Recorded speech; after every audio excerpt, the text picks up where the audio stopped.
저희 선생님들 먼저 소개해드리고 시작을 하겠습니다. 안녕하세요. 정리정독 중학교 2학년 담당 유정진 강사입니다. 네, 저희 정리정독은 중등 선행 프로그램인 만큼 정성을 다해 수업을 진행하고 있습니다. 학습한 내용을 꼭꼭 씹어먹어 자신의 것으로 소화하는 꼼꼼한 수업과 모르면 알 때까지 반복하는 깐깐한 수업으로 우리 학생들의 바르게 읽기를 책임지겠습니다. 감사합니다. 안녕하십니까. 정리정독 전체 총괄을 담당하고 있는 중학교 3학년 담당 이은지 강사입니다. 앞으로 어머님들과 또 친구들과 1년 동안 만날 것을 너무너무 설레는데요. 마음을 다해서 우리 친구들의 국어 실력 향상을 위해서 열심히 노력하겠습니다. 감사합니다. 안녕하십니까. 다르게 하기의 힘 이수경입니다. 오늘 날씨가 추운데요. 이렇게 자리해 주셔서 정말 너무 진심으로 감사드립니다. 저희 때는 수행평가라고 하지 않고 실기시험이라고 했는데 혹시 실기시험이 기억이 나실까요?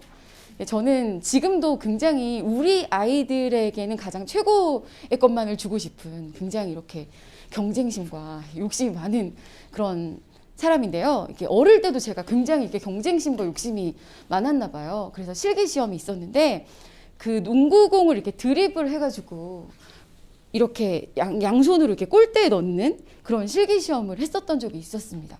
아마 제가 중3 때인가 고1 때인가 그랬던 것 같은데요. 제가 정말 밤새도록 연습을 해서 드리블을 하고 이렇게 골 넣는 걸 연습을 했는데 과연 제가 성공을 했을까요? 네, 그 실기시험에서 D를 맞았는데요. 밤새도록 열심히 연습을 했음에도 불구하고 그 실기를 제가 성공적으로 이렇게 성공하지 못했어요. 그 이유는 뭐 때문인지 혹시 짐작이 가시는 부분이 있으실까요? 제가 운동신경이 너무 없습니다. 운동신경이 너무 없는데 저는 진짜 연습할 때 집중해서 엄청 열심히 공을 던졌어요. 근데 이 공의 움직임이 생각처럼 이렇게 날아가지 않더라고요. 그래서 이 결과에 대해서는 그래 나는 운동신경이 없으니까 어쩔 수 없지 하고 받아들였는데 읽기 부분에서는 왠지 정신을 바짝 집중해서 열심히 하면 될 것 같은 생각을 갖게 되잖아요. 그러니까 사실은 읽기도 이 농구를 하는 어떤 육체적인 어떤 작용이기 때문에 이게 다 뇌의 작용이기 때문에 읽기 능력도 사실은 집중해서 열심히 한다고 해서 향상할 수 있는 어떤 이렇게 한계치가 분명히 존재합니다. 그럼 제가 농구를 성공적으로 하기 위해서는 어떤 과정이 필요했을까요? 정해진 시간에 정해진 반복적인 어떤 훈련을 거쳐서 잘못하는 부분을 이렇게 고쳐 나가는 그런 훈련의 기간이 필요했겠죠. 사실 읽기도 그렇습니다. 읽기도 어떤 정해진 어떤 일정한 기간에 반복적으로 훈련을 했을 때 자기가 가진 어떤 읽기의 능력치를 이렇게 더 많이 성장할 수 있는 그런 부분이 있다고 생각이 드는데요. 이 이수경 국어의 핵심, 올바른 방향과 지속적인 훈련은 친구들이 어떻게 하는지를 관심을 가지고 관찰을 한 다음에 이 친구가 어떤 부분이 문제인가를 알아내서 그 부분에 대한 피드백, 그리고 친구의 성장, 또다시 관찰, 피드백, 그리고 성장, 이거를 저희의 학원의 목표로 삼고 있습니다. 어머니께서 지금 받으신 봉투에 보면 봉투의 그 끝부분에 다르게 하기의 힘이라는 이렇게 어떤 모토가 적혀 있는데요. 이 다르게 하기의 힘이라는 건 사실 저희는 다른 국어학원과 달라요. 이런 차별적인 의미가 아니에요. 이 다르게 하기는 아이 개인이 이전의 학습 방법보다 다르게, 이전의 아이의 학습 방법이 잘못된 부분이 있었다면 그 부분을 보완해서 다르게, 또 그 부분을 보완해서 다르게, 이 다르게 하기의 힘은 이전의 학습 방법과 다르다. 그런 의미의 다르게 하기의 힘이어서 저희 학원의 가장 핵심적인 부분은 아이를 관찰하고 아이에게 적절한 조언과 피드백을 통해서 아이를 성장하도록 이렇게 유도하고 있는 게 저희 학원의 가장 중요한 목적이고요. 저희가 정리정독 프로그램을 지금 시작을 한 지가 3년 차입니다. 저희는 원래 고등 전문 학원이에요. 제가 2005년부터 화정에서 계속 쭉 입시를 지도해 왔는데요. 이수경 국어 하면 고등학교 1학년, 2학년, 3학년에 고등 전문 학원을 하다가 정리정독 프로그램을 해야겠다고 결심한 계기가 있습니다. 이 친구가 굉장히 화정 중에서 똑똑한 친구였어요. 엄청 예쁘고 바르고 공부도 진짜 열심히 하는 친구였는데 그 친구와 내신 대비를 하다가 너무 문제에 이렇게 부딪히게 되는 경우가 있었어요. 그 친구는 제가 엄청 예뻐하는 친구이고 지금 수학교육과에 진학해서 열심히 수학 선생님이 되려고 공부하고 있는 친구인데요. 이 친구와 5주간에 걸쳐서 내신 대비를 하고 있었던 때였습니다. 그런데 구운몽이라는 소설 혹시 기억이 나실까요? 구운몽이라는 소설은 주인공 성진이 스님이에요. 그런데 성진이 이렇게 세속적인 어떤 욕망, 예쁜 여자랑 놀고 싶고 부자로 좀 살고 싶고 그런 세속적인 욕망을 마음에 가져서 이제 그거에 벌을 받아서 인간 세상에 다시 태어나서 양소유라는 사람으로 평생 행복을 누리고 살다가 다시 스님으로 돌아온다. 인생 무상을 깨닫는다. 그런 내용의 소설이었어요. 제가 이 친구와 함께 화전고 내신 대비를 이렇게 쭉 진행을 했습니다. 구운몽 소설을 다 끝내고 나서 자 이제 문제를 풀어볼까? 했는데 이 친구가 선생님 저 질문이 있어요. 뭐야? 가서 봤더니 윗글에 대한 설명으로 적절하지 않은 것을 고르시오. 그런데 문제 선지 동그라미 1번이 윗글에서 불교적 가치관이 드러난다. 근데 이 친구가 저한테 그걸 질문하는 거예요. 선생님 이 글에서 불교적 가치관이 어디 드러나요? 그래서 제가 너무 놀라서 아니 주인공이 스님이잖아. 그랬더니 이 친구가 너무 천진난만한 얼굴로 스님이 불교예요? 이렇게 물어보는 거예요. 그래서 스님이 불교지. 그랬더니 이 친구가 너무 또 천진난만하게 선생님 저는 종교가 없어서 몰라요. 이렇게 말을 하더라고요. 너무 제가 깜짝 놀란 경험이 있었어요. 이 친구 시리즈가 정말 이루 말할 수 없이 여러 가지가 있는데 또 한 번은 이 친구가 2학년이 되어서 만세전이라는 수업을 진행했어요. 이 만세전이라는 수업은 일제강점기 지식인 어떤 부잣집 아들이 동경으로 유학을 가요. 동경에서 유학을 하다가 할아버지가 목숨이 위태롭다라는 전보를 받고 이 동경에서 시모노세키 항구로 와서 배를 타고 현해탄을 건너서 부산에 도착해서 부산에서 기차를 타고 이제 서울로 쫙 가면서 조선의 현실에 목격한다. 이런 내용의 소설이에요. 지금 이 동경에서 시모노세키 항구로 와서 배를 타고 부산에 와서 기차를 타고 지금 대전 정도에 도착을 했습니다. 그래서 이제 대전에서 조선의 비참한 현실을 목격했어! 했더니 친구가 선생님 이렇게 하는 거예요. 왜? 그랬더니 조선에 언제 왔어요? 물어보더라고요. 아까 배 타고 부산에 왔잖아. 이 친구의 너무 천진난만한 얼굴로 선생님 부산이 조선이에요? 그래서 제가 부산이 조선이야. 그랬더니 저 부산에 안 가봐가지고 이렇게 얘기를 하는 거예요. 사실 이게 단지 이 친구만의 문제는 아니에요. 사실 우리 친구들도 사실 좀 비슷한 경험이 있으실 것 같아요. 저희 친구들 중에 자 다음 중 성격이 이질적인 것은 이라고 했을 때 문제를 틀려요. 그래서 이제 제가 가져와서 물어보죠. 이거 너 왜 답을 이걸로 골랐어? 그럼 이 친구가 하는 말이 선생님 이질적인 게 뭐예요? 다른 거잖아. 그럼 이 친구가 오히려 더 화를 내요. 아니 다르다고 해놓으면 되지. 왜 굳이 이질적이라고 써놔가지고 이렇게 헷갈리게 만드냐. 사실 우리 친구들의 어휘력과 배경 지식이 이 정도 수준입니다. 안중근 의사를 닥터라고 생각하는 건 정말 뭐 더 이상 뭐 놀랍지도 않아요. 친구들이. 그래서 저희가 이제 내신 대비를 진행하고 수능 국어를 진행을 하면서 아, 이 친구들이 내신 대비 기간에 바짝 아니면 수능 국어를 고3 때 바짝 해서 될 게 아니구나 이런 생각이 좀 깊이 들었습니다. 그래서 그 안에는 이 정리정독 프로그램은 사실 중등 프로그램이 아니에요. 친구들이 고1 과정에서 와서 이제 고등 국어 내신을 충분히 잘할 수 있는 자질을 기르기 위해서 고1 수준의 문학 작품을 공부합니다. 내 친구들의 눈높이에 맞게 공부를 하는 거죠. 그 저희 친구들이 하는 그 정리정독 프로그램에서 비행기 날개에서 공기가 어떻게 작용하는지 그런 것들을 친구들과 함께 글로 읽어냅니다. 사실 요즘 친구들이 가장 많이 하는 활동은 뭘까요? 휴대폰에서 유튜브의 영상을 보는 거죠. 요즘에 TV를 거의 보지 않는다라는 거 혹시 알고 있으세요, 어머님? 친구들이 텔레비전을 왜 못 보는 걸까요? 너무 길어요. 이제 유튜브도 너무 길어요. 한 5분, 6분 되는 영상 너무 길어서 이제는 그 쇼츠라고 해서 틱톡이라고 해서 몇 초 되지 않는 그 영상에서 사로잡지 않으면 이 친구들은 더 외면을 해버리기 때문에 더 강렬한 자극? 그렇기 때문에 우리 친구들은 독해력이 사실은 좀 많이 부족한 상황일 수밖에 없어요. 이 영상 미디어 세대이기 때문에. 그런데 수능 국어의 지문은 어떨까요? 계속 어려워지는 추세예요. 그래서 저는 이제 가르치는 입장에서 너무 이게 곤란한 거예요.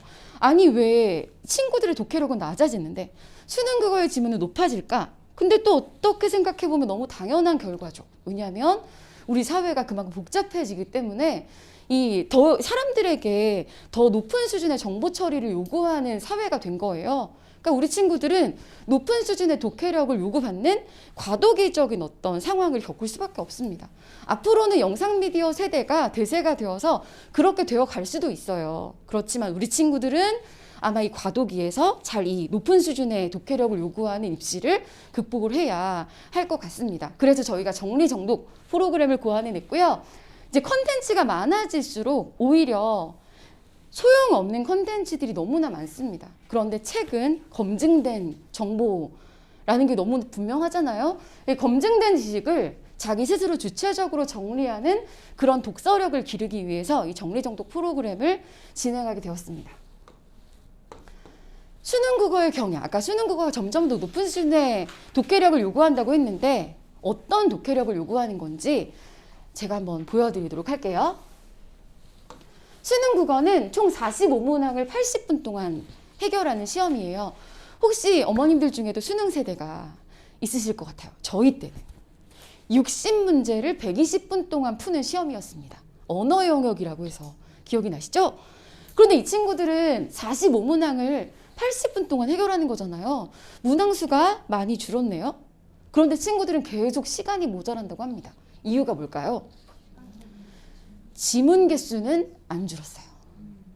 보통 지문에 7개씩 있던 문제들이 이제 지문 하나의 지문당 4개씩 문제가 있습니다. 읽어야 하는 지문은 여전히 길고 여전히 어렵습니다. 그래서 친구들이 계속 시간이 모자란다고 하는데 이 80분 동안의 시간을 공통과목 34문항과 선택과목 11문제로 나누어진 것을 한꺼번에 시험지를 받아요. 그래서 이 친구는 뭐 화법과 작문과 언어와 매체 중에 어떤 거를 선택해야 될지 상대적으로 선택 과목은 난이도가 낮은 편이고 공통 과목이 난이도가 굉장히 어렵습니다. 이 공통 과목 안에 문학과 비문학이 들어있는데요. 요즘에 국어 선생님이 극한 직업인 거 아세요? 왜냐하면 국어 선생님이 양자 역학을 해야 돼요. 네, 국어 선생님이 PCR, 검사의 원리를 알아야 해요. 국어 선생님이 환율과 금리의 관계를 꿰뚫고 있어야 되기 때문에 국어 선생님이 진짜 극한 직업이다라고 유튜브에 이렇게 찾아보시면 나옵니다. 얼마나 힘든 지문을 막 읽고 있는지 어머니들께 약간 하소연을 좀 해봤는데 그래서 저는 사실 이제 고3 수능 특강이 나오면 과학 과외를 받아요. 이제 시립대에서 박사학위를 받으시는 분이 그 지문에 대해서 하나하나를 이렇게 PPT로 만들어 주셔서 제가 여기 앉아서 선생님 수업을 듣습니다. 선생님이 이게 과학 이론에 대해 쫙 설명을 해주시고 어차피 국어는 독해력으로 하는 거지만 가르치는 입장에서 이해를 쉽게 하기 위해서는 좀 그런 과정도 필요한 것 같아서 제가 제일 부족한 부분에 대해서는 지금도 계속 배우려고 노력하는 중이거든요. 그만큼 좀 지문이 전문적인데요. 얼마나 전문적인지 한번 보여드리도록 할게요. 그 다음 페이지, 여기 4페이지를 보시면 수능 국어의 지문이 나와 있습니다. 혹시 작년 수능이 굉장히 불수능이어서 해겔의 변증법 지문이 굉장히 어려웠다라는 뉴스를 한번 보신 적이 있을 거예요. 자, 여기 왼쪽에 가가 있고요. 오른쪽에 나가 있습니다. 이 첫 번째 지문은 가와 나의 연결고리를 알아채서 이걸 상호 텍스트형 지문이라고 해서 이거 두 개의 관련성을 알아야 하는 건데요. 여기 첫 번째 가문단을 좀 보시면 동그라미 기역에 이렇게 되어 있습니다. 정립, 반정립, 종합하고 밑줄이 쫙 되어 있죠. 해겔의 변증법을 아시는 어머님들께서는 뭐 이거 너무 당연하지? 라고 생각이 드시겠지만 이걸 처음 본 친구들이 이걸 읽어내려고 하면 정립과 반정립과 종합의 열거로 보일 거예요. 하지만 얘는 열거가 아닙니다. 정립과 반정립은 서로 대립되는 개념이에요. 종합은 어떨까요? 종합. 정립, 반정립, 종합이 아니라 정립, 반정립, 종합.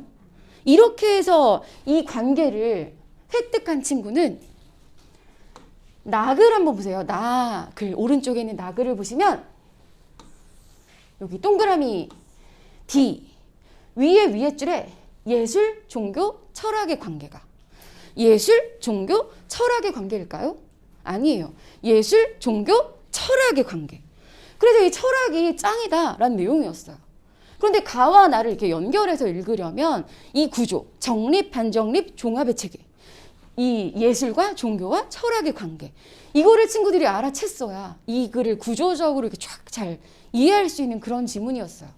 그러니까 애초에 첫 번째 글을 읽을 때부터 이 정립, 반정립, 종합이 열거가 아니라 정립, 반정립, 종합이고 거기에다 의미 요소를 하나씩 덧붙여가는 그런 형식의 읽기가 필요했던 그런 지문이었어요. 이제 친구들이 어느 수준의 독서력을 가져야 되는지 약간 좀 아시겠죠, 어머님들? 이게 너무나 어려운 과정이어서 한번 좀 보여드렸고요. 친구들이 이 정도 수준의 독해력을 가져야 합니다. 이제 그러기 위해서 저희가 어떻게 진행하고 있는지 내신국어의 경향, 저희 중등 팀장님이신 이은지 선생님이 여기부터는 이제 설명 진행해 주실 것 같아요. 네. 예, 어머님 다시 인사드립니다. 자, 이제 원장님께 수능 국어에 대한 경향을 좀 들으셨잖아요. 어머니 들어서 기분이 좀 어떠세요? 우리 애가 이걸 제대로 할 수 있을까? 라는 생각을 많이 하시죠, 어머니.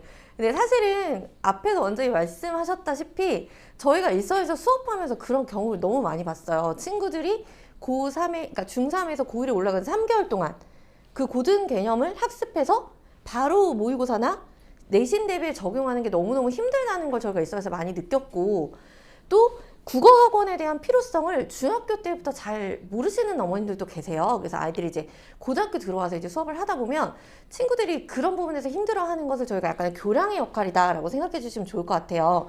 근데 이렇게 듣고 나서 이제 어머님들께서 우리 애는 수능은 좀 안 될 것 같아. 그럼 내신으로 어떻게 가볼까? 라고 생각을 하시지만 그것도 사실은 쉽지 않습니다. 그럼 고등 내신이 어떻게 진행되는지 먼저 좀 간단히 설명을 좀 드릴게요. 일단은 어머님들은 다 아실 거예요. 선생님 1등급, 2등급이라고 하는 이 등급제는 고등학교의 상대평가에 해당하는 내신이라고 보시면 돼요. 이제 중등부에서는 아이들의 점수에 그냥 맞춰서 뭐 A, B등급, B등급, C등급으로 나누잖아요. 근데 이거는 말 그대로 석차로 아이들을 딱 나눠서 등급을 하는 거예요. 그래서 1등급이 몇 점이다 라고 하는 건 학교마다 다릅니다. 그러니까 예를 들면 난이도 조절 실패한 학교들 같은 경우에는 100점이 너무 많이 나와서 하나 틀렸을 때 막 3등급 이런 식으로 되기도 하고, 시험이 너무 어려운 학교들 같은 경우에는 70점대 초반인데 우리 아이가 석차 등급이 3등이에요. 이렇게 돼서 1등급이 되기도 해요. 그래서 실질적으로 이제 상대평가가 적용이 되는데 내신의 급가는 이 정도입니다. 1등급이라고 하는 흔히 얘기하는 거 4%. 그러니까 수능도 마찬가지거든요. 그럼 이거는 아이들의 이제 그 명수 중에 석차 등급의 4%예요. 그럼 보통 이제 화성지역 학생들이 320에서 380 정도 되니까 대략 12등에서 13등 안에 석차 등급에 해당하는 되는 친구들이 이 등급을 받을 수 있어요. 그리고 2등급도 2등급 하는데 2등급도 상당히 좋은 점수거든요. 이게 석차 등급으로는 대략 한 40등. 근데 우리 아이들이 가고 싶은 그 탑 10이라는 흔히 그 대학교를 가기 위해서는 문과나 이과나 대략 1.6에서 1.7 정도의 내신을 받아야 돼요. 그러면 아이들이 1등급을 계속 받다가 한 번은 2등급 받고 이렇게 해야만 아이들이 갈 수 있거든요. 그럼 여기서 궁금하실 거예요. 도대체 변별력이라는 거 어떻게 줄까? 뭐 여러 어머님들께서 뭐 자녀를 보내보시거나 뭐 아는 언니가 있거나 하면 이 학교 난이도 조절 실패했어 라고 하는데, 그 학교 선생님의 난이도 조절은 교과서 외부 지문이에요. 그래서 이제 중학교 때는 아이들이 공부했던 내용을 충실하게 보고 문제를 좀 많이 풀어보고 학습활동에 나온 내용을 잘 학습을 하면 어느 정도 성적을 끌고 나올 수 있습니다. 근데 고등학교는 아이들이 들어가서 엄마 나는 공부를 너무 열심히 했는데 왜 내 점수가 이 모양이지? 이렇게 하는 친구들이 있어요. 아마 여기서도 이제 학부모님들 중에서 이제 3학년 학부모님들 같은 경우에는 2학년 때 우리 아이 점수를 좀 알고 계실 거예요. 그럼 보통 친구들한테 제가 물어보거든요. 너 지금 국어 점수가 100점인데 너 고등학교 가면 몇 등급 나올 것 같아? 에이 선생님 저 1등급 껌이죠. 하지만 저는 그 친구들이 4등급, 5등급 받는 거 너무 많이 봤어요. 그게 바로 교과서 외부 지문 때문입니다. 그래서 교과서 외부 지문이라고 하는 거는 저희 학교 선생님들이 이제 본문 공부는 잘했다는 가정하에 보기라는 유형으로 본문과 관련되는 다른 지문을 제시해서 친구들이 그 지문을 독해해서 읽어낼 수 있도록 하는 그런 문제예요. 그런데 이 지역 학교, 어느 고등학교든 외부 지문 문제는 출제가 안 되는 학교는 없습니다. 이게 난이도가 어느 정도 될까의 차이지 모든 학교들이 전부 다 외부 지문을 전부 다 나오고 있거든요. 그럼 다음 7페이지를 잠깐 보시면 하정 지역에서 출제된 교과서 외부 지문의 예시를 좀 들어봤어요, 어머니. 이거 보시면 혹시 아는 소설 있으실까요? 그래도 요거 소유의 종말은 좀 알고 계시죠? 근데 이거를 고1 수준의 친구들이 읽어야 돼요. 그러니까 예를 들면 여기 보면 소유의 종말이라든지 권순창과 착한 사람. 저도 사실은 이 소설 두 개는 처음 봤거든요. 저희도 이제 모의고사나 외부 지문에서 새로 접하는 그런 지문들이 많아요. 근데 지금 지문들의 연도를 보시면 이 책 같은 경우는 좀 나온 지 오래됐고 뭐 고전으로 좀 읽으면 좋다라고 하지만 고1 친구들이 이거 갖다 읽어라고 하면 절대 안 읽죠, 어머니. 그리고 여기 나오는 소설들의 연도를 보시면 가장 최근이 2020년도에 창간된 소설집에서 출제가 됐어요. 그럼 우리 친구들이 이 외부 지문을 전부 다 공부할 수 있을까요? 그것은 절대 불가능합니다. 이 외부 지문을 다 공부한다는 건 시간적으로도 너무 비효율적이고 우리 친구들이 그것을 공부한다 해도 그게 나오지 않을 수 있어요. 왜냐면 외부 지문은 말 그대로 교과서 외부 지문이기 때문에 뭐 흔히 선생님들이 수업을 하실 때 예를 들면 이런 부분에서는 요런 작품들이 연관될 수 있어 라고 제시는 해주지만 그게 예상 밖을 벗어나는 경우도 정말 많이 봤고요. 그리고 제가 이제 이서에서 수업을 하면서 가장 좀 인상 깊었던 것은 이제 판소리계 소설에서 언어 유희에 대한 지문이 나오는데 그게 이제 비슷한 말을 반복하거나 동음이어를 반복하는 경우인데 그런 경우에 언어 유희가 나오는 지문을 고전에서 가져오신 게 아니라 노래 가사에서 가져왔었습니다. 실제 노래 가사에서 언어 유희를 정말 많이 쓰거든요. 그래서 언어 유희가 들어가는데 그 노래 가사가 제목에 있었어요. 언어 유희가. 선생님 노랫말이랑 제목을 같이 제시를 하셔서 그 언어 유희가 제목에 있거든요. 근데 아이들이 그걸 못 찾은 거예요. 선생님 이거 뭐예요? 여기 있잖아 제목에 라고 하는데 애들이 정말 경악했던 시험이었어요. 그러니까 선생님들이 외부 지문을 내시고 변별력을 주는 거는 갈수록 진화하고 있고 말 그대로 어디서 나올지 모른다는 거예요. 그래서 우리 친구들이 어떤 지문도 읽어낼 수 있는 훈련이 필요한데 옛말에 돈도 써본 사람이 쓴다라는 말이 있잖아요. 예를 들면 우리 친구가 여기서 지규법이라는 거 배웠는데 다른 지문 하나 딱 주고 너 여기서 지규법 찾을 수 있어? 라고 했을 때 바로바로 찾아낼 수 있어야 그런 외부 지문 문제를 해결할 수 있거든요. 그래서 저희가 중등 과정에서 아이들한테 최대한 다양한 작품과 글을 읽게 하면서 비슷한 거 또는 여기서 우리가 뽑아낼 수 있는 거 이런 것들을 공부시키는 수업이다라고 보시면 좋을 것 같아요. 요 다음 자료는 제가 사실 따로 준비한 자료인데요. 어머니 이거 한번 봐주시면 이게 실제로 학교에서 출제된 외부 지문 문제예요. 그리고 어머님들께 저희가 지금 학습 자료가 하나 나갔을 텐데 이 자료 안에도 이제 그 외부 지문에 관한 문제가 있거든요, 어머니. 실제로 출제된 외부 지문 문제인데 이 외부 지문 문제 같은 경우에는 이제 여러분 어머니 볼게요. 여기 봤더니 윗글을 가라고 놨어요. 이 가는 아이들이 배우는 지문이에요. 이건 아이들이 공부를 합니다. 그런데 다음 시를 나라고 할 때 나에 대한 설명, 가와 나에 대한 설명으로 적절한 것을 보기에서 여기 보시면 있는 대로 고른 것을 이렇게 나와요. 이게 2개 골라라, 3개 골라라 하면 어느 정도 찍을 수가 있는데 있는 대로 골라라 하면 어떻게 되는 거예요, 어머니? 다 판단을 해야 되죠. 근데 실제로 친구들은 요 지문을 몰라요. 그러니까 배운 친구들도 있겠죠. 근데 처음 보는 지문을 가지고 해석을 해놓고 내가 알고 있는 가시하고 여기를 해석을 해가지고 문제를 풀어야 돼요. 근데 이런 게 한두 문제가 아니에요. 그래서 아이들이 이게 나오면 먼저 당황부터 해요. 근데 얘는 현대의 시각이긴 하지만 이 고전 시가가 나와버리면 어떻게 될까요, 어머니? 고전 시가는 흔히 아시는 외계어로 나오죠. 애들 말로는 외계어라고 하는데 그렇게 나와버리면 애들이 그때부터 당황하기 시작하는 거예요. 그래서 이 외부 지문을 볼 수 있는 능력, 아이들이 하는 훈련이 그만큼 중요하다는 거고 이게 이제 사실은 고등학교 1학년에 올라가기 그 3개월 동안에는 너무 짧은 시간이에요. 그리고 여기 문제도 보시면 특히 화정고에서 출제된 문제인데 여기 같은 경우에 이제 백석 시가 나와 있거든요. 근데 백석 시가 이제 본문이에요. 갈매나무가 나오는 이제 시가 하나 있는데 이 갈매나무가 이 시의 핵심 소재거든요. 그러니까 아이들이 시험 전에는 선생님한테 야 갈매나무가 뭐라고 되게 열심히 배워요. 애들 갈매나무가 뭔지 다 알아요. 공부 열심히 하는 친구들은. 그런데 그것을 이해할 때 고기의 기억 미음 중 얘랑 비슷한 거를 찾아라. 근데 이 시를 봤더니 모르는 시예요. 나는 갈매나무의 내용을 아는데 갈매나무랑 같은 걸 여기서 어떻게 찾아? 이렇게 하면서 애들이 당황하면서 요거를 해석을 해가지고 갈매나무랑 가장 유사한 소재를 찾아내는 거죠. 실제 백석 시는 객관적 상관물이라 정말 중요한 개념을 담고 있는 시인데 아이들이 그럼 이 객관적 상관물과 갈매나무의 의미를 이해하지 못하면 이 시에서 그걸 찾아낼 수 없는 거예요. 그럼 이것도 어떻게 해야 될까요, 어머니? 훈련을 해야죠. 그 훈련을 저희 수업에서 진행을 합니다. 그래서 외부 지문은 이렇게 나오거든요. 그러면 어머님께서 궁금하실 거예요. 저희 아이들의 이 커리큘럼이 얼마나 고등부에 도움이 되는가도 궁금하실 것 같아요. 이제 그거 하기 전에요. 이제 자료의 다음 페이지를 봐주시면 이제 실제로 아이들이 그러면 이렇게 예를 들면 저희가 열심히 공부해서 우리 친구들이 열심히 공부해서 중간 기말고사를 만점을 맞았어요. 그런다고 1등급이 나올 수 있을까요? 그것도 아닙니다, 어머니. 특히 중간 기말고사, 그러니까 이게 저희가 화정 지역의 이제 고등학교의 이제 내신 반영 비율과 이제 수행 반영 비율의 평균을 좀 내본 건데요. 일단 지필고사가 차지하는 비중은 65%입니다. 그리고 수행평가가 차지하는 비중은 45%예요. 그러면 우리 친구들이 중간 기말을 다 100점을 맞았어요. 그러면 여기에 점수는 65점을 받는 거예요. 65점 만점에 65점을 받는 거예요. 그럼 만약에 수행평가에서 얘가 20점을 받았다. 그럼 65점 플러스 20점이 되니까 그 친구의 점수는 85점인 거예요. 그럼 85점을 가지고 석차를 나누거든요. 그럼 친구들이 수행평가도 챙겨야 되겠죠.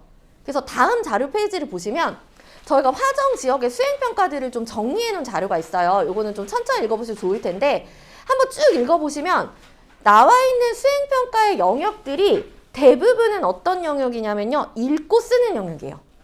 뭐 시를 읽고 비평문 쓰기, 책 한 권 읽고 감상문 쓰기, 그리고 뭐 예를 들면 뭐 신문 기사를 읽고 그거에 대한 의견 쓰기. 근데 대부분 읽기를 기반으로 하는데 저희가 수행평가를 봐줬을 때 친구들이 대부분 문제 의도를 이해하지 못하고 그냥 써요. 그렇기 때문에 문제 의도와 글의 내용과 이것을 연결시킬 수 있는 것도 사실 정보를 조합하는 능력이거든요. 그런 것들을 저희가 이 수업에서 훈련한다라고 보시면 될 것 같아요. 좀 우리 친구들이 많이 신경 써야 될 게 너무 많죠, 어머님. 그래서 이렇게 이제 진행을 하는데 대부분의 수행평가들이 읽고 쓰는 데 기반이 돼 있습니다. 그 다음에 이제 과정평가, 뭐 문법이 나오면 그 문법 내용들을 제대로 이해하고 있는지 그걸 또 이제 쪽지시험 형식으로 보기도 하고요. 다양한 모든 활동을 통해 하기도 하는데 기본적으로는 수행평가도 읽고 쓰는 걸로 구성돼 있다는 점. 그러면 저희가 이제 앞으로 보게 될 우리 친구들의 정리정독 수업이 어떻게 고1 교과랑 연결되는지 제가 따로 자료를 하나 준비해 봤는데요. 이게 이제 저희들이 2학년, 3학년 친구들이 배울 커리큘럼이 좀 섞여 있어요, 어머니. 이거는 제가 따로 준비한 자료예요. 그러니까 저희가 사실은 커리큘럼을 준비할 때 가장 중요하게 생각한 것은 저는 일선에서 국어 수업을 지금 18년째 하고 있습니다. 네, 정말 동안으로 보이지만 나이가 좀 있습니다. 그래서 동안이라고 우기지만 그래서 제가 이제 18년 동안 수업을 하면서 아이들한테 최소한 이거 정도는 알고 있어야 고등학교에 도움이 되지 않을까라는 생각을 좀 하게 됐고 원장님과 이제 같이 얘기를 하면서 그런 작품들을 좀 선별을 했어요. 실제로 친구들이 이제 2학년, 3학년 친구들이 배우게 될 커리큘럼인데요. 실제 저희가 보면 이제 예를 들면 뭐 여기 소설 같은 경우 저희가 현대소설도 있고 이런 식으로 고전소설도 같이 제시돼 있거든요. 현대소설 요 두 개 같은 경우에는 이제 산포 가는 길이라는 현대소설 같은 경우에는 실제로 미래엔 창비 신사고 비상 교과서 안에 내신 자료로 실려 있는 소설이고요. 근데 아이들이 사실은 1970년대의 어떤 사회 현실을 이해하지 못하면 같은 사회 현실을 배경으로 한 작품을 이해하지 못해요. 그래도 요새는 우리 친구들이 재벌집 막내 아들을 좀 봐서 그걸로 이해를 좀 하더라고요. 그래서 IMF가 모르는 친구들도 있는데 그 재벌집 막내 아들 보면서 좀 이해를 하더라고요. 그래, 그런 거야 이렇게 얘기를 하는데 실제로 이제 70년대, 80년대 산업화 도시화 자본주의의 속성을 알지 못하면 비슷한 시대를 배경으로 한 소설의 난수공이라든지 아홉켤레 구두로 남은 사내 같은 그런 소설들 이해할 수 없어요.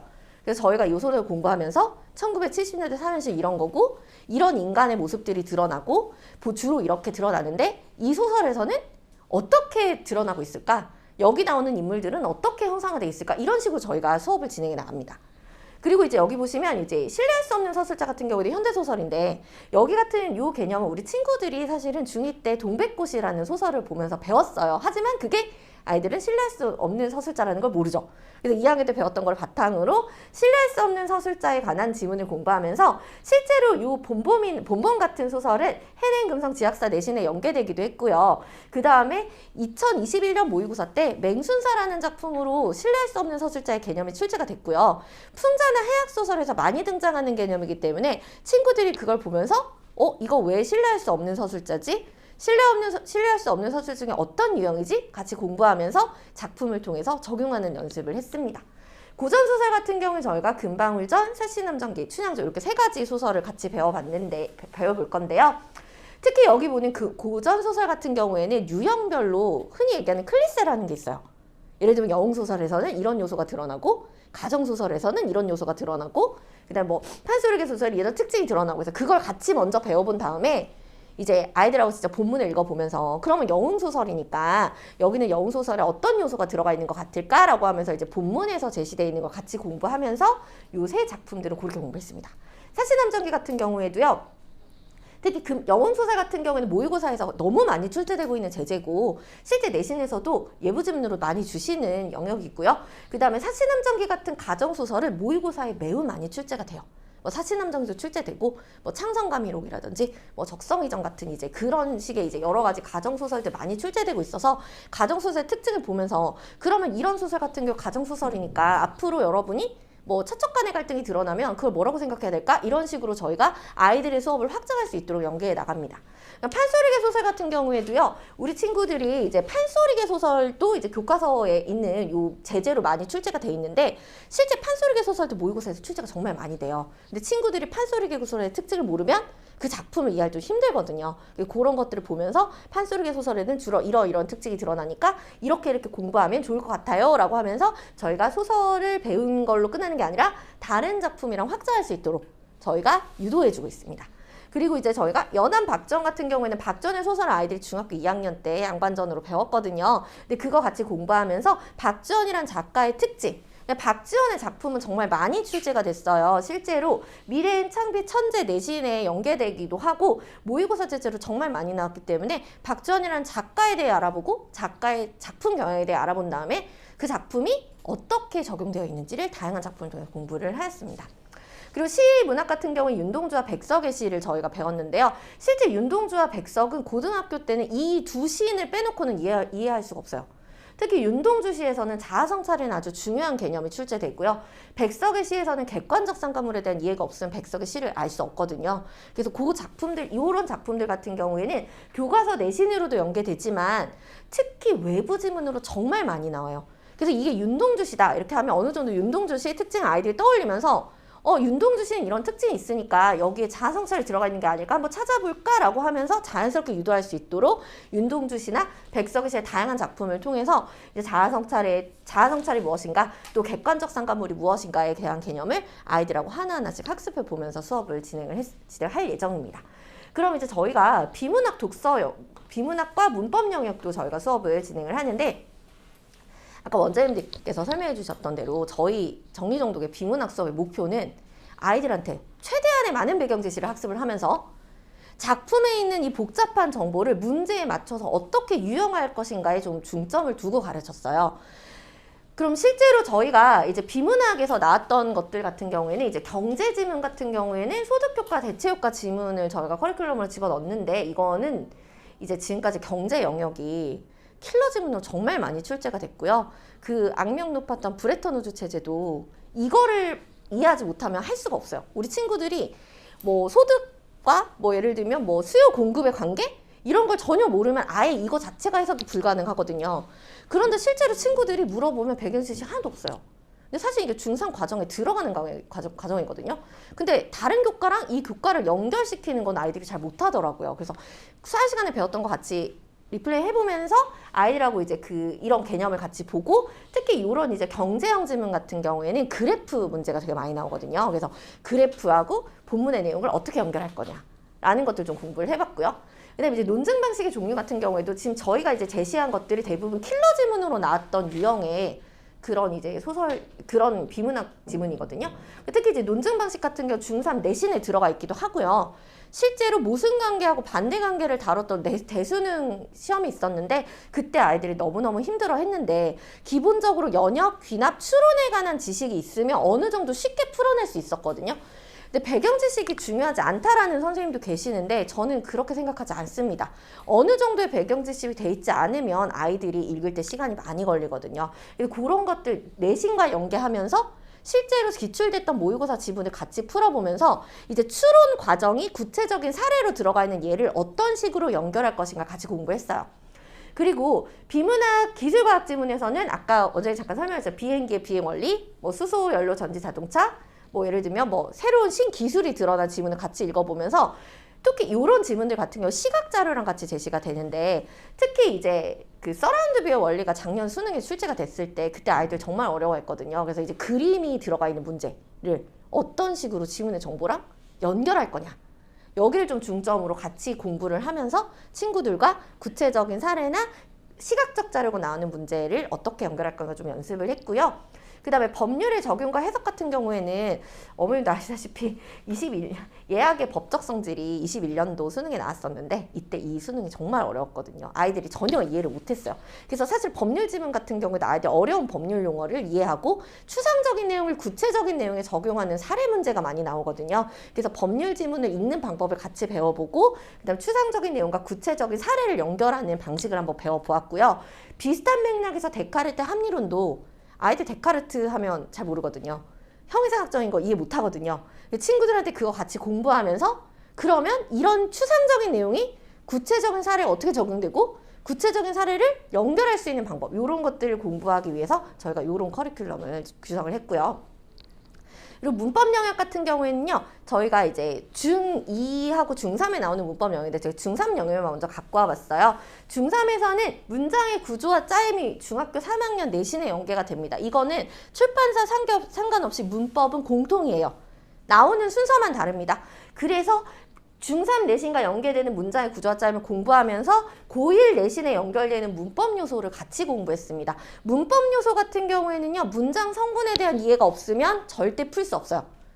그래서 아이들하고 풀면서 고등학교 기출문제가 어떻게 나오는지 단순히 보는 게 아니라 여러분이 배운 개념이 고등학교 기출문제 어떻게 나오는지 모의고사 지문을 너희들이 배운 지식으로 풀었을 때 과연 풀 수 있는지 이런 걸 같이 체험해봤어요. 근데 실제로 친구들이 저희가 모의고사 어떻게 풀어요? 하는데 가르쳐 놓고 좀 중난이도의 문제를 쭉 주면서 이거 한번 풀어봐 하면 풀어요, 어머니. 그래서 아이들이 이게 풀리네요? 신기해요? 하면서 이제 공부를 했던 수업이었어요. 그리고 이제 단어의 구조와 짜임 같은 경우에는 이제 고1 문법 영역 중에 의문의 변동에서 이제 합성어, 파생어, 실질현태소, 형식형태소가 이해가 안 가면 못 넘어가는 내용들이 있거든요. 그걸 위해서 같이 공부를 하고 실제 기출이 어떻게 진행되는지 같이 공부를 했습니다. 그래서 저희의 이 정리정독 프로그램은 고등학교 1학년, 저희의 그 노하우를 바탕으로 고등학교 1학년 영역에서 가장 필요한 것들로 구성되어 있다라고 말씀드릴 수 있을 것 같아요. 그럼 이제 다시 저희 자료 보시면 이제 자료 다음 페이지를 한번 보시면 저희가 조금 자료가 깨져서 잘 안 나오더라고요. 그래서 이제 저희의 그럼 수업 방식을 그럼 설명을 먼저 드리도록 할게요. 현재 저희 정리정독의 시험 기간이 아닌 본 수업은 주 1회 120분으로 진행되고 있습니다. 지금 저희는요 13쪽을 보고 있어요. 그래서 정리정독은 꼼꼼한 과제 체크를 기반으로 중 1회 120분 수업으로 진행되고 있고요. 아까 보셨던 비문학 독서, 문학, 국어, 문법이 주차별로 다른 테마로 진행이 돼요. 뭐 이번 주는 문학, 다음 주는 비문학 독서, 그 다음은 문법 이런 식으로 진행이 되는데 이제 독서 같은 경우는 아까 말씀드렸다시피 배경 지식 학습하고요. 친구들이 한 문단 한 문단 읽어가면서 중심 내용도 같이 파악해 보고요. 그리고 이제 수능형 문제를 접근하면서 우리가 파악한 내용이 수능형 문제 어떻게 적용되는지 공부해 본 후에 이제 뭐 저희가 과제로 문단 쓰기 또는 첨삭 같은 거 문단 쓰기를 좀 시켜서 그 뒤에 저희가 간단하게 이제 피드백을 해주는 이런 식으로 구성이 돼 있고요. 이제 문학 같은 경우에는요, 장면을 요약하고 이제 문학 이론을 같이 공부한 후에 이제 우리 친구들한테 이게 장면 요약한 거 바탕으로 실제 문제, 수능형 문제를 같이 보면서 그 우리가 배운 작품이 이렇게 어떤 내용이 연결되고 이게 왜 답이고 왜 답이 아닌지 이런 걸 하나하나씩 꼼꼼하게 체크하고요. 그 다음에 이제 간단하게 문학 부분도 이제 수행평가 뭐 문항 같은 거를 통해서 아이들한테 의견을 써보게 한다던가 다른 작품이랑 같이 연결해가지고 이 작품의 해석을 바탕으로 다음 작품 해석을 같이 연결해 본다던가 이런 식으로 저희가 과제를 제시하고 있고요. 문법 영역은 기본 개념 같이 학습해보고 심화 문제는 아까 말씀드렸다시피 고등학교 1학년 기출, 수능 모의고사 기출을 같이 풀어보면서 내가 배웠던 개념이 어디에 적용되는지 같이 공부를 해보는 그런 시간이에요. 그러니까 어휘는 저희가 요 전 과정에 다 들어가 있긴 한데 작년에 수업을 하면서 우리 친구들이 이걸로 조금 저희가 부족하다고 조금 느꼈어요. 왜냐면 이제 작년에 이제 수업을 하는데 우리 친구들에게 얘들아 과부가 뭐야? 이랬더니 과도한 부자?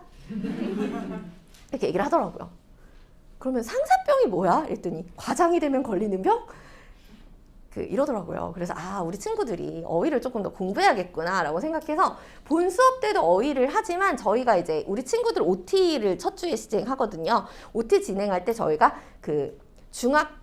어휘 교재를 하나 선정을 해서 어휘를 매주 과제로 풀고 그 다음 학원에 와서 간단한 테스트를 하면서 우리 친구들이 어휘를 조금 더 점검할 수 있는 그 프로그램으로 구성되어 있어요. 그래서 우리 친구들이 이제 저희가 공부를 하면서 좀 더 이제 한 발짝 상승할 수 있고 고등학교를 가서 좀 더 이렇게 점프할 수 있도록 저희가 이렇게 수업을 구성했습니다. 일단 시간표 안내를 그래서 이제 시간표 1월 커리큘럼 좀 간단하게 소개해드리면요. 중3반 같은 경우에는 저희가 소설 2주, 비문학 독서 2주 이렇게 진행이 되고요. 아까 얘기했듯이 산업화 시대 현대 소설 먼저 같이 저희랑 공부를 해볼 거예요. 산포 가는 길이라는 소설을 보면서 산업화 도시화의 어떤 이면들을 살펴보고 그 이면에서 드러나는 갈등 관계를 같이 보면서 산업화 도시화를 다룬 다른 작품들과 연결해서 볼 거고요. 그 다음에 금방울전을 통해서는 고전 소설의 특징을 먼저 같이 공부해보고 영웅일대기 구조라는 새로운 개념을 배울 거예요. 영웅일대기 구조가 무엇이고 영웅일대기 구조를 다른 작품에 어떻게 적용해서 읽어볼 것인지를 같이 공부할 거고요. 3주차에는 제가 사실 독서할 때 좀 고민이 많았는데 조금 쉬운 걸로 선택했어요. 관점이 다른 글이 나오는 이런 이제 인문지문을 통해서 아이들이 이제 그 두 관점을 비교하고 그 관점에 맞는 적용할 수 있는 보기 문제를 같이 풀어보는 시간을 준비했고요. 4주에서는 과학기술 분야를 했는데 특히 이 과학기술 분야가 정보 간의 관계를 보는데 되게 좋은 지문이에요. 비례, 반비례 관계라든지 예를 들면 압력과 온도의 관계 이런 것들을 같이 보면서 친구들에게 이제 정보를 파악하는 법 과학기술 지문에서 어떤 정보를 중심으로 주목해야 될지 그리고 이제 그래프의 문제 여기도 그래프가 나오거든요. 그래프에 대한 문제, 시각자료 문제 어떻게 적용할 것인지 같이 공부해보는 시간을 가지려고 합니다. 중2반 같은 경우에는요. 우리 중2 친구들은 1학년 때 시험을 보지 않았잖아요. 그리고 2학년 때 처음으로 국어를 배우는 친구들이잖아요. 그리고 중학교 2학년 첫 번째 과정이 모든 교과서가 거의 비슷합니다. 서술자와 화자를 찾는 연습이 중요하거든요. 그래서 시, 소설, 수필, 문학영역 같은 경우 시, 소설, 수필, 극 등의 기본적인 아이들의 개념어를 먼저 공부를 해요. 그래서 첫 주에 저희가 시적 화자, 시적 대상 찾기부터 시작을 하는데 개념 가르치고 다양한 작품을 통해 아이들이 직접 찾아봐요. 이때는 화자가 누구야? 대상이 뭐지? 어떻게 하는지 공부를 하고요. 요거에 연결해서 2주차에는 시적 상황과 정서, 태도. 그럼 화자 찾았으니까 그 화자를 둘러싼 여러 가지 상황과 태도에 대한 개념어를 공부를 하고 실제로 우리 친구들이 작품 읽어보면서 그 우리가 배운 개념 중에 어떤 개념어랑 연결이 될까라는 거 같이 공부해보는 시간이고요. 비문학도 처음에 들어갈 때 중2 친구들은 많이 힘들어하거든요. 그래서 짧은 글부터 시작을 해요. 그래서 중심 문장 찾기부터 시작하는 중심 내용을 어떻게 그래서 찾을 것인지 같이 연습을 해보고 이것을 바탕으로 4주차에는 이제 비문학 독서해 보시면 이제 고등학교 자녀 가지고 계신 어머님들 아실 거예요. 다음 지문의 내용으로 일치하는 것은 일치하지 않는 것은 이런 식의 정말 지문의 내용을 가지고 문제 푸는 그런 첫 번째 사실적 사고를 요하는 문제들에 대한 유형들을 살펴보고 같이 파악해보는 시간을 가질 예정입니다. 그래서 다음 페이지를 보시면 일단 저희 시간표 안내를 드리면요. 현재 저희 중2랑 중3반은 총 이렇게 구성이 됐는데 현재는 주말반은 전체 마감이고요. 중2 같은 경우 1반과 2반만 아직은 녀석이 조금 있는 상태고요. 중3반들 같은 경우에는 1, 2반을 제외하고는 전반이 지금 현재 마감이에요. 그래서 현재는 지금 수강 신청 하시려면 1반과 2반 정도에는 수강 신청을 하실 수 있을 것 같고요. 이제 이렇게 저희가 정규 수업을 진행하다가 5주 전에는 내신 대비가 들어가게 되는데요. 현재 저희가 내신을 선생님은 한 사람씩이고 현재는 내신을 깔 수 있는 여력이 그렇게 많지는 않아서 현재는 이제 지도중, 백양중, 화정, 화수, 서정 요 5학교는 내신 개설이 될 예정이고요. 이후의 학교들은 저희가 내신 개설이 좀 힘들 수도 있을 것 같아요. 그래서 요 학생 위주로 내신 대비가 진행이 되는데 중2는 올해도 그렇게 될지는 모르겠는데 첫 주 같은 경우에는 중간고사는 시험을 안 보더라고요. 그래서 중2들은 기말고사 때부터 아마 진행이 될 것 같고 중3들은 1학기 때 내신은 진행을 합니다. 근데 2학기 때는 사실 이때부터는 이제 특목 진학하는 친구들만 내신이 좀 중요해지거든요. 그래서 2학기 때는 특목 진행하는 친구들을 기준으로 부분적으로 내신 수업을 진행하게 되고요. 현재 내신 수업이 아닐 때는 주 1회 등원이지만 내신 대비일 때는 90분씩 2번 등원하게 돼요. 그래서 2번으로 시간표가 바뀌고요. 이 바뀌는 시간표는 어떻게 정해지냐면요. 3월 초에 저희들이 친구들 학원 시간표를 전부 다 받아요. 그래서 내신 대비를 수강하는 친구들의 시간표를 다 받아서 비어있는 시간에 저희가 두 수업을 픽스를 합니다. 그래서 미리 말씀을 드려요. 저희 국어 시간표는 이렇게 될 거다 말씀을 드리면 이제 어머님께서 영수 학원에 또 이제 학원 시간표가 있으실 거 아니에요. 그걸 3월 초에 미리 알고 계시다가 저희 아이의 국어 학원 시간표는 이렇게 됩니다 라고 말씀하셔서 조율할 수 있게끔 그 시간표를 고정을 합니다. 그렇게 되는 시간을 그래서 이제 시험 대비 때하고 이제 평소에 오는 때 시간이 좀 달라져요. 그래서 시험 대비 때는 이제 시험 대비 때 주 2회 등원이니까 이때 학원비가 약간 상승이 있습니다. 현재 주 1회 18만 원의 수강료지만 주 2회로 등원할 때는 한 달만 한시적으로 24만 원으로 늘어나게 돼요. 그래서 저희가 이렇게 내신 대비를 진행하고 있습니다. 내신 대비 같은 경우는 저희 선생님, 저나 이제 이정지 선생님이나 저보다 노하우가 있으셔서 정말 꼼꼼하게 아이들을 안 하면 쫓아다니면서 아주 열심히 가르치고 있습니다. 그래서 저희 시간표도 이렇게 설명을 드릴 수 있을 것 같고요. 그래서 제가 사실은 작년에 이제 우리 친구들 좀 많이 만나고 이제 또 새로운 친구들을 만나게 돼서 지금 저는 너무너무 설레거든요. 근데 이제 우리 친구들이 고등학교에 올라갈 때 그냥 아무 준비도 없이 가는 거는 좀 아니라고 생각해요. 그래서 이 친구들에게 이제 어떤 험한 고등학교라는 산을 넘어갈 때 저희 수업이 조금이나마 도움이 됐으면 하는 마음으로 저희는 마음을 다해 최선을 다해 준비하고 아이들을 만나도록 하겠습니다. 오늘 지금까지 들어주셔서 정말 감사드리고요. 저는 중등팀장 이은지였습니다. 네. 그리고 어머님 같이 있는 요 학습 자료는요, 어머니 이게 저희가 화정 지역에서 했었던 그 기출 문제를 타이핑한 자료예요. 근데 이거는 저희가 사실 타이핑을 했는데 이게 밖으로 유출되면 좀 문제가 생길 수 있어요. 그래서 아이랑 어머님만 집에서 살짝 봐주시면 좋을 것 같고 아이가 진학할 고등학교의 기출 문제 보시고 친구들한테 너네 학교 갈 기출문제가 이래 공부를 어떻게 해야 될까 이런 거 같이 얘기도 해보시고 그리고 다양한 학교에서 기출되는 수능형 문제도 한번 보시면서 아이들이 얼마나 읽기가 중요한지 좀 생각해 보시는 시간이었으면 좋겠습니다. 지금 오늘 날씨도 춥고 밤도 늦었는데 이렇게까지 와주셔서 정말 감사드리고요. 앞으로도 최선을 다하겠습니다. 감사합니다. 네, 감사합니다.